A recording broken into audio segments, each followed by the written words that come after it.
सुन तोरा का हम लिया जाता नहीं लेकिन जौन बात सीख लेबे नु जाके बात कहिए। आज रोज टेंशन मत करी ठीक बटे ना आए रे पते बटे कि हमार बाबू हड़ा आए आए हमार हर बात तू मानेलन। हमार भाई बाटे उ तो एकदम भोला भाला बाटे उ तो एकदम हम एक खाली बोलम ना तू हमरा कब्जा में आ जी। अब भाई एगो भौजाई भी चढ़बा की ना आए ओकरा के तम संभाली लेम रे टेंशन मत करो रे बस अपना संग लेके चली यार हम बात एकदम पूरा मान ले लेबन ठीक बटे ना। ठीक बा चल हां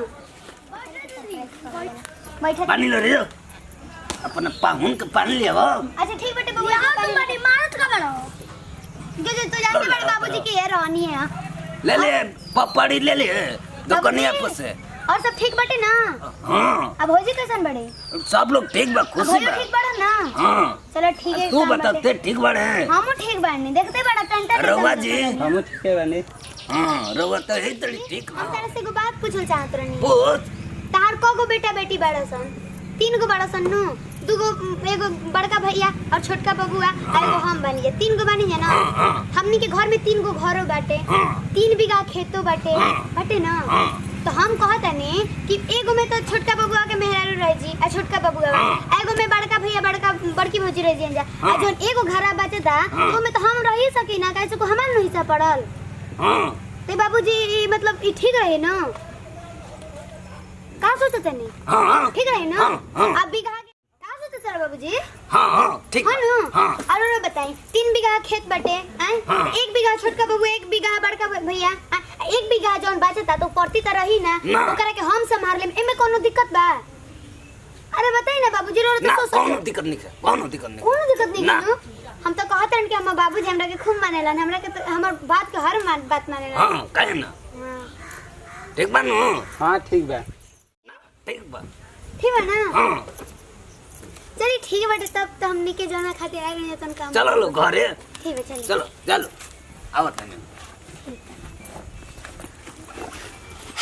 भैया भौजी के गोड़ लागली हसो न तो खिसिया जी हंस रे का जल्दी जल्दी उठाई बाबूजी बानी त दुआरा गोरले रहत अरे हुआ बाटे कहि चश्मा लटका के चलत नि रोज में काम नहीं खे तू हमार चश्मा देख के जरेलू अरे दोनों जना के ना उहे काम बाटे छोड़ देला मैं भौजी गोड़ लागत नहीं भैया गोड़ लागत नहीं। अरे बुचिया आ गई तू हमरा के बताइले रहते तो तोरा के मोटरसाइकिल लेके आ गए रहते। अरे ना भैया रोड़ा काहे इतना दिक्कत करते हमनी के खुद पैदल चल के आगो नहीं जा रहा सबके। चलो घरे पानी दाना पिए खाना वाना खा लो चलिए चलो ठीक है बा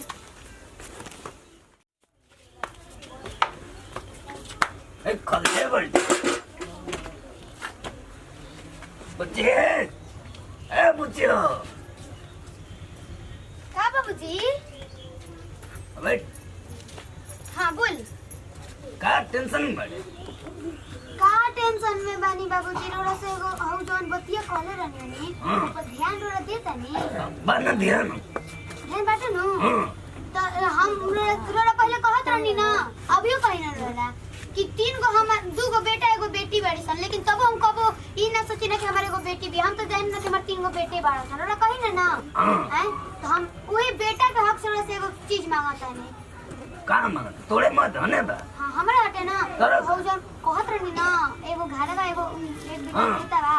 वो हमरा के दे दी ना। हम कहां कर तोरा के लिखवा दे तोर हिसाब न ले का हम पूरा मत बनम बात के हम ऐसे कहत नहीं ना है कि कातना बोझ लेके सब भैया के और बबुआ के बोझ तोरा पबल ही बा हमार बोझ जहां तनी के मतलब छोड़ दी हम अपन बोझ अपने पर रख ले रहा अपन फिर हम अपन ऐस की जिंदगी जियम आ फिर तारा पैथी ना नो आवे दे हां हैं और भैया बाड़न त भैया कबो ही ना नु सोचन के बहन के दुख होको आ भौजी ठीके बाड़ी आ छोटका भैया थी टेंशन कर ले बड़े चल ना हम उठावे लगा तो धनी तोरे एगो घरवा हो जाई। हां लइका से ढेर तो लइके नु कमे आवत है सो तू बात ठीक कला बाबूजी और इतना तो का हां नहीं तले तोरा खाते हम अभी मुंह लेके जियल बनी रे हमारे रहते तोरा दुख ना होई। हाँ बाबूजी जैसे कि जब आई ना तब हमरा के एकदम अपन बेटा ने विदाई करेला हमेशा एगो साड़ी से और न तो लता कपड़ा दे देवेला तब दमदो के कुर्ता पहन देंगे। हाँ ना रो तोरे एगो घर रही एगो भविष्य भी है वो तो तोरे जिम्मा लगाई तेही दू भैंसियो हमरे जिमा हां तेही दू ये अगोरी है हम तो सोचलो ना कि भैंसियो हमरे जिमा होगी रुको आई देनी तब ले देख ली और बाबूजी का करतूत बहिन के हमारा पर विश्वास ना रहल हा सफाई बुढ़ऊ पगला गेल बड़ा चुप चुप रहो सुन ले बड़ी सब का सुन ले बनिया का बाबूजी बाबूजी का इतना हम कुछ नहीं के हमारा के का नहीं खबतिया हो हम कुछ नहीं के बतिया हां नहीं चले हमार हिस्सा पे तारी से नहीं एकर हिस्सा बना है या हिस्सा बा कानून बा, रोज सब सरकार कहत बा। रहनिया कि बूची फोन करत रही तो ऐसे ऐसे बोलत है हम तो रउआ हमर बात पर विश्वास करनी है ना करनी है देख ली आंखी के सोझा अब तू एकदम साफा पगला गेल बड़े हां पकड़ा गल बनी 3 गो घर बटे 3 बीघा खेत बटे तो मैं 1 बीघा हमारे एगो घर ले लेम तो आ जाने के का बात कहां नहीं हटे कि मैहर में आई के लड़की रही तू हो बुढ़ऊ सठिया गेल बड़ा साफा नहीं काहे तू अपन नैहर से के ससुर में रह सकलू तो हम अपन तोरा यहाँ के बाद ससुर लड़की के घर होला ठीक बा तोरा के घर तारा से थोड़ी ना मांगत नहीं अपन चुप बस रहना से तू का खिला मांगत तो हम सब सुने ना ले बड़े मेहर मौका सुन ले बन के साल टाइम ये के लेके नहीं तोरा के तना हम दान दहेज गाड़ी दे के तिलक बियाह शादी कइले इहे कुल कर देखे खातिर रही एकर हिस्सा दिया हो कुछ हो एकर हिस्सा ए दिया बुढ़ऊ सुन ले अब हमर मूड खराब होई त का होई अभी कुछ ना होई का हो की सानू जी हमारी कोई के लड़की के दिया त कि तू देबो हम दे देबो कटा जीवो कटे बाबूजी के हमारे कहे जेल पे कटे जेल में जाकर बनवा दे तो ही बनवावे लो मरते मेहरारू आज तक हम मेहरारू के बात ना मानते रही मगर हम सुनली अपना कान से तो हां तू तो मेहरारू के बात मैंने कुछ उल्टा सीधे जोड़ के बोल ते देला का रहले का हो गेले ससुर जाते रे वो गोले करे लिखाइए आई ही दादा आज चलो उठे बाबूजी काहे इतना टेंशन लेते नहीं रहा चली टेंशन टेंशन का बात नहीं है हां चल मैं जमीन तोरे नाम लिखवाई अरे खवाई ना मानन थोड़ी ना कहले बनी लेकिन चलिए आराम से तो पहले चली पूरे बाप रे बाप चला बुक ना तो तू होगी ना चले सरावन के बात सुन के देखले हैं हाँ। मन करता कि अभी कौन के करता नहीं उतार दी हां उतार दे हम ना अभी लेकिन चलिए अभी चलिए सरावन नहीं हो नहीं हिस्सा अपन मेहर मौक के घर में ढुकाई को दिन तेल लगवेला तो कोल में हां तो कनी पनु परी पड़ी का चल लिखवा दे तोरे नाम में हां चलिए हम अपना में लिखा आओ बाबूजी चलिए बच्चिया आ गईया मैं तोरे के देनो अरे दे दे हमको ने मारा थोड़ी ना कहिए बनी हां का कर ले तोरे के मैं लिखवे करब ठीक है अरे ओए बाबूजी अरे भाव रे ना तोड़ी ना आई हो इतना बड़ा में तो बड़ी दिक्कत हो जी आराम से बैठ थकना नहीं लगता है हम पानी लेके आते हैं लेके ठीक है आओ ना मैं तो ले लिए ठीक बा ले आओ एबारे कन कम खून दौड़ता हमारा अंग अंग में खून नस नस दौड़ता मन करता कि काली लाश गिरा दी मर्डर पर मर्डर कर दे लेके आओ घर के देना अभी तक ले आई ना कहाँ भेज दिया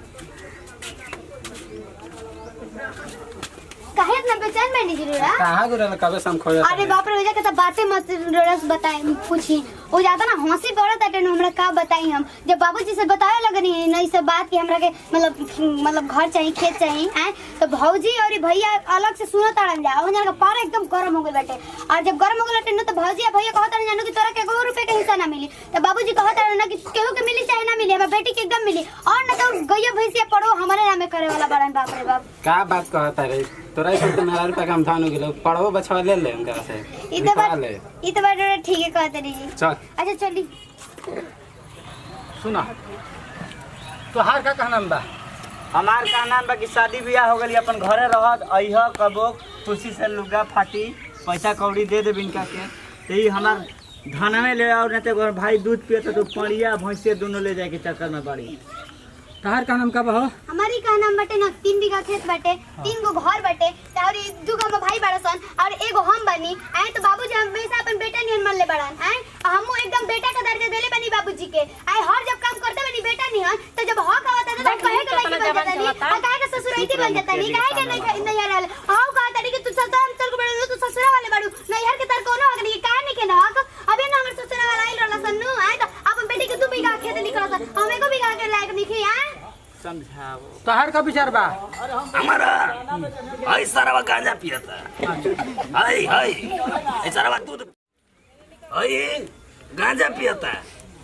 दारू कहता कि दूध पियता नहीं आई मेहर मऊगा पर मेहरारू के घर में ले जाके मार बचक बना के खा लेता हमारे के रोटी नून दे देता सेवा के एको दिन तेल पानी करे ले बोला और झूठ तारा के पिलुआ पड़ी देख रामू के बीच में मत बोला तो मर्डर हो जी अभी है शांति से बैठो हाँ हमारे लड़की करे ले तो हिस्सा न दे हाँ हमर तो पूरा के हक बटे लेकिन यहाँ जना के दान कर देले चुप रहो का पूरा खक बा बाना बबुआ हाँ बोली मुखिया जी का करबो अब रौरा जौन कहब तो उन्हें में भलाई बा हमार उहे कहब सरकार के संविधान ऐसा बन गइल बा कि लड़का लड़की 2 गो निकसन यदि लड़की दावा कर देतिया तारा जमीन पर जायदाद पर तो कर हिस्सा देबही के पड़ी आज मान लगे हिजा पंच के बात ना मन बा कल कोर्ट में चढ़ जाई हाँ तारा हिस्सा देवे के पड़ी इससे बढ़िया बा कि अपन इज्जत बचावे के बा तेरा हिस्सा के मुताबिक तेरा का हिस्सा दे दो और तू बूढ़ होवे करा के लिख दी रहो इनके लोग के पक्ष में बाड़ी ऐसा आप कर सकिला अपन बेटिया के आप दे सकिला का करबो उसन पर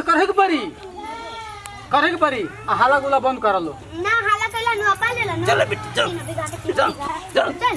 क्या खेली जाओ चल लिखवा दे तनी मार जमीनी रोवा साले चल अच्छा जा लो जाई हम के दिनो बेसी मत लिखिए ना बेसी ना लिखो दूध धुर लिखिए दे अब रे ना सुनो लो रोवा लो मत दुनिया का परंपरा है मुखिया जी का हो गई अरे कहा करबो तना बहन अच्छा रहे का हम का देखे के होता है कुल देखे से पहले हम मर कहने गईली ना चिंता मत कर लो तुम जा लो घरे जौन किस्मत में तुमने होला हर बेटी नहीं सन लेकिन ओकरा दुख होता तकलीफ होता तबे ही बात कहती है हाँ ओकर हिस्सा बनेला हमको नाजायज फैसला नहीं करे बाबू जाए दे बाबू रो मत ठीक नु हम जा अपने बाड़ी में परिवार तेरा को समझाओ कहते अलग चलो घर चलो दुखित नहीं रह के झाड़ मत कर चलो ठीक बा।